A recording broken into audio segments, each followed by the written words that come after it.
জয়রাম। গুরু শক্তি মন্ত্র শিক্ষা চ্যানেল থেকে আপনাদের সবাইকে সুস্বাগতম। দূরে কিংবা কাছে যে যেখান থেকে চ্যানেলটা দেখছেন, আশা রাখছি আপনারা ভালো সুস্থ আছেন। আপনাদের ভালো সুস্থ থাকা একান্ত কামনা করি।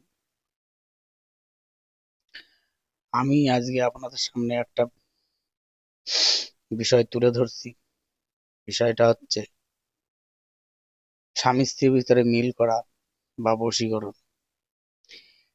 এই বশীকরণ যেহেতু পুরুষের ক্ষেত্রে বেশি কার্যকারী এই বিদ্যাটা, যে কোনো নারী যে কোনো পুরুষকে এই মন্ত্রের দ্বারা নিজের বশীভূত করতে পারবেন। আমি যে সকল বিদ্যা আপনাদের সামনে উপস্থিত করি সবই স্বয়ংসিদ্ধ ওস্তাদমুখী বিদ্যা। এসব বিদ্যা আপনারা কোনো বই কিতাবে পাবেন না। স্বয়ংসিদ্ধ মন্ত্র। যাই হোক, মন্ত্রটা দিকে যাওয়া যাক। মন্ত্রটা আমি স্ক্রিনে লিখে দিচ্ছি, আপনারা মন্ত্রটা স্ক্রিন থেকে দেখে নেবেন। এই মন্ত্র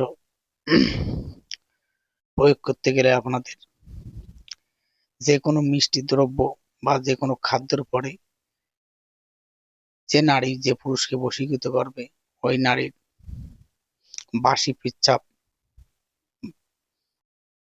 একটুখানি ছিটিয়ে দিয়ে ওই খাদ্যদ্রব্যটা 7 বার পরে যদি কোনো পুরুষকে খাওয়াই দিতে পারেন, সেই নারীর বশীভূত হবে ওই পুরুষ।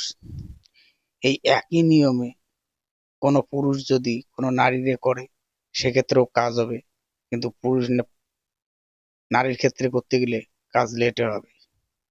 আর পুরুষের ক্ষেত্রে কাজ করলে কাজটা তাড়াতাড়ি হবে, যেহেতু এটা পুরুষ বশীকরণ মন্ত্র।